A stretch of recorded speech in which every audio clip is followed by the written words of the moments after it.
This video is a continuation of the previous video that I made about working with wall. In this video, we will discuss the remaining options on the options bar. On the screen, I had the command wall executed, and on the option bar displayed all the options.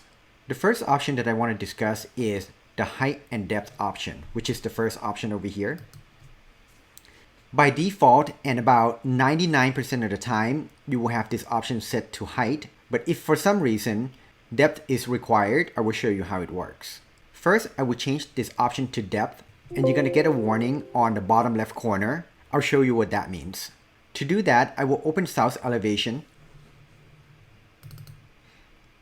And here you see level 1 and level 2, which came as a default with the template, and have also added a basement level at -10 feet 0 inches. I want to be able to show you two views at the same time, the south elevation and the floor plan, so I'm going to view tile this. And the shortcut for that is WT. But first, I need to close this warning window. Then I'm going to zoom all to fit, and the short key is ZA on your keyboard. Next, I'm going to make sure that level 1 is my current view by clicking on this tab here. Then we're going to get back to the wall command. Since previously we changed this height and depth option to depth, Revit is going to remember that that is your preference. So be mindful of that the next time you place a wall. If you want this option to be height, you're going to have to change it again manually. At this point, it doesn't really matter what type of wall we're using. So under Properties palette, under Type Selector, I'm not going to make any changes and just accept the current wall. Then in Plan View or Level 1, I'm going to place a wall, and I'm going to place it near the right side of the view, somewhere over here. Here I'm going to first click to establish the starting point, then second click to establish the end point. But before I do that, I want to let you know that you will not be able to see the wall and you will get a warning. On the south elevation, you'll be able to see that the wall behaved differently this time. Instead of projects above the reference plane, this time it projects below the reference planes. And this is what the first warning was telling us when we changed the option from height to depth. So that is what height and depth option does as far as wall is concerned. The warning that we see on the bottom right corner of your screen, it is pertaining to level 1. It is telling us that the element that we have just placed on level 1 cannot be seen, and it may be for multiple reasons. It can be that the visibility graphics for the element that we have just placed has been turned off, or the elements was placed outside of the view range. In this particular case, the element that we have just placed is out of range. As you can see on the south elevation, the elements that we have just placed exist between basement and level 1, not level 1 and level 2, and therefore it can't be seen on level 1. I plan on making a detailed explanation video for view range, but I haven't done so at the time. At the time that you're watching this video, if the video is made, you will see the link on the top right corner of your screen. This time, let's add another wall right next to the one that we placed previously. We will still use depth as an option, but this time, instead of using unconnected height, we're going to make it connected to base level. Here, if we try to connect it to level 2, we're going to get an error message. So we're not going to do that. And after I click the second click, we're going to get the same error message that we got earlier.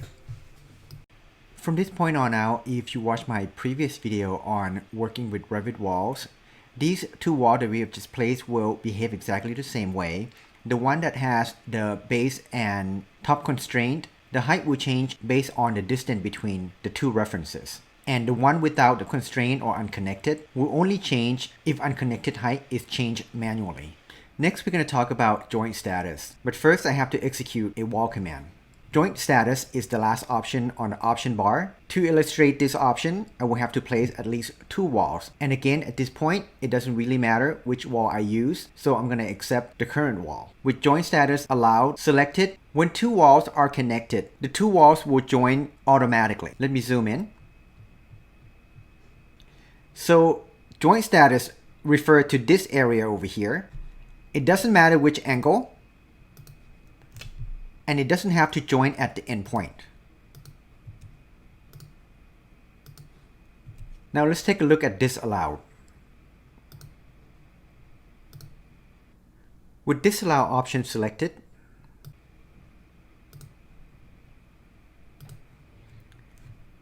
the two walls won't join automatically. And in what situation would you use this? Let me give you an example. Now let me bump the scale up a little bit to 1/4 inch equal to a foot. And let me zoom in. There may be times where you have two adjacent walls that are made of two different materials. And when that happens, you may need to pick which wall is the dominant wall. For example,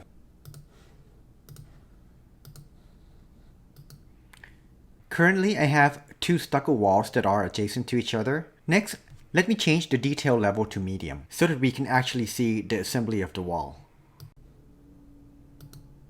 The exterior side of the horizontal wall is facing the top of the screen, and the exterior side of the vertical wall is facing the left side of the screen. Say if one of the wall needs to be changed to a CMU wall while the other one still remain as a stucco wall. In this case, we will have to pick a dominant wall. Now we wouldn't necessarily want these two walls to join. And since the end of the stud wall is exposed, we probably want the CMU wall to be a dominant wall. It turned out that you can make the change to disallow joint on the fly instead of having to start these two walls all over again.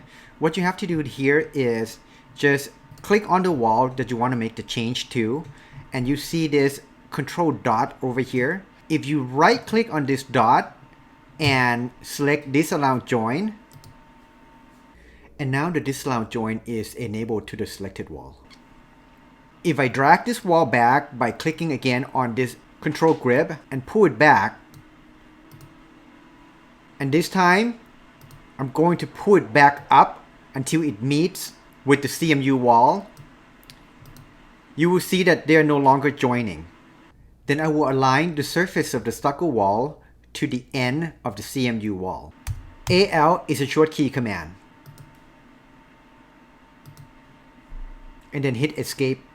Now the CMU wall is the dominant wall and the edge of the stud is no longer exposed.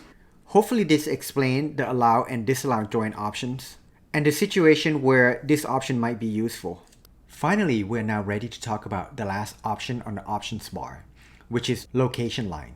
By default, when you start a new project, the default option is wall center line. While there is no quick way to explain wall location line, I'm going to try to keep it as brief as possible. On the top right corner of your screen, the link to the detailed explanation of wall location line is provided.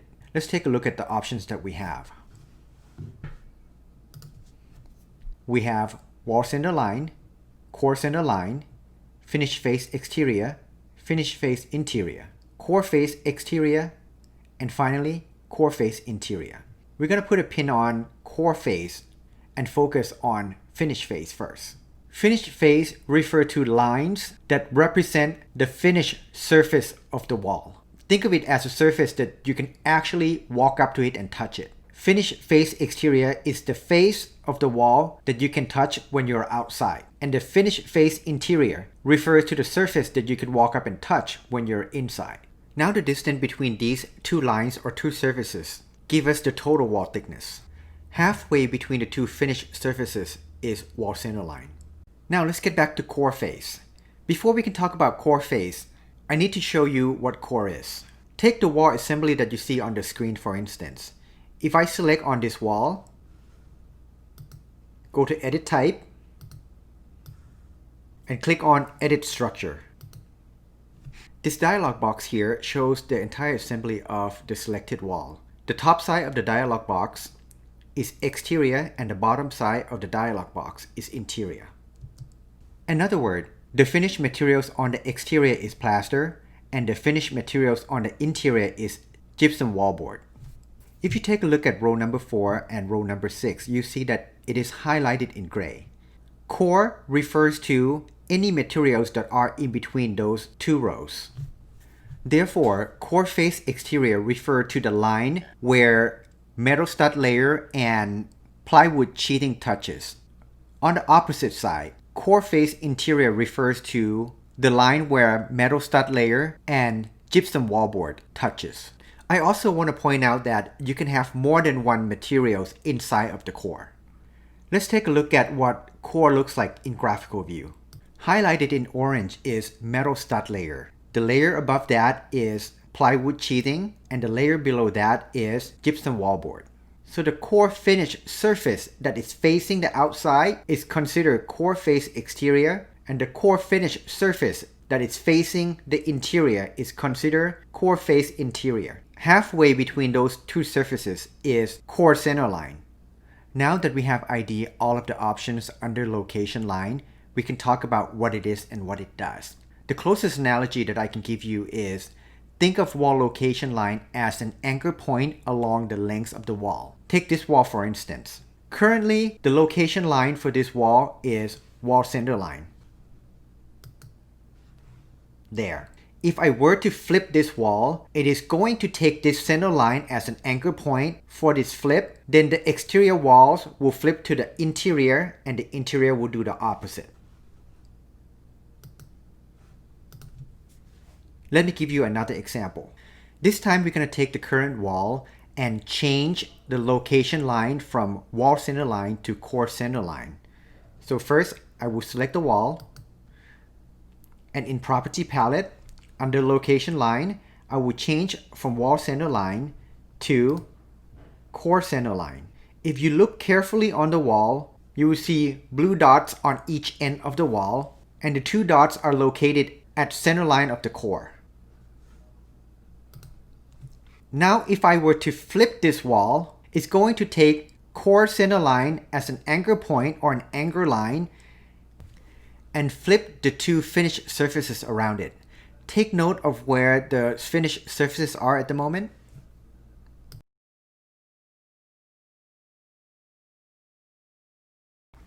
The two surfaces are now flipped around the core center line. And since the core center line is not the same as wall center line, you can see that the flip is not a symmetrical flip like it did before. While in the centerline topic, if your wall assembly has the same materials with the same thickness on both sides, core centerline and wall centerline will coplane and therefore making the flip symmetrical. Let me give you one last example. This time we are going to use core face exterior.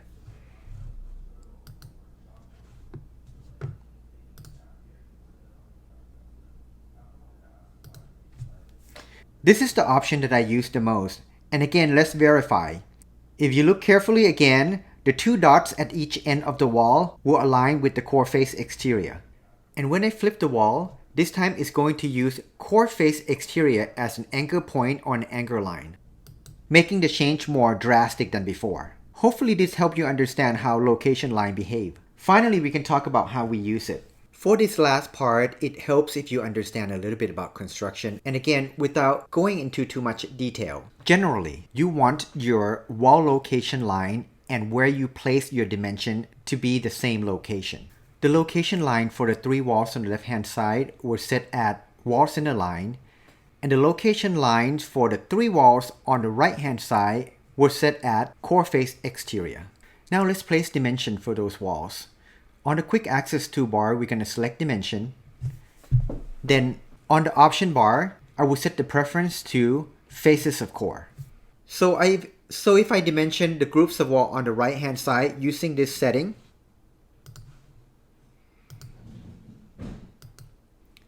and use the same setting for the groups of wall on the left hand side,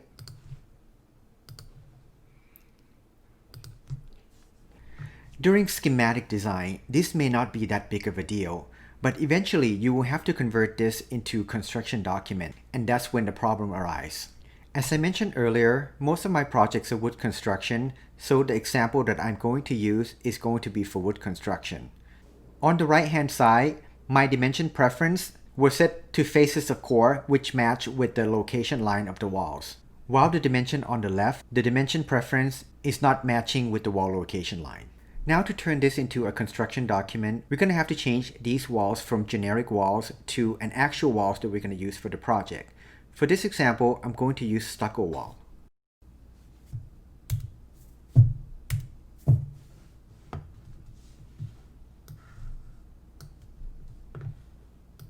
I will select exterior stucco 6 inches. On the right hand side, since the dimension preference were set to match with the wall location line, the dimension did not change. On the other hand, the dimension on the left hand side changes. This happened because these walls on the left hand side, the location line was set to wall center line. And when we made the switch from generic wall to stucco 6 inches, the total thickness of the wall changes, and therefore the location of wall center line changes as well. The changes in number that you see on the dimension is to compensate for the change in location of wall center line. I hope that this video helped you better understand how to work with Revit wall, and as always, thank you for watching and see you again soon.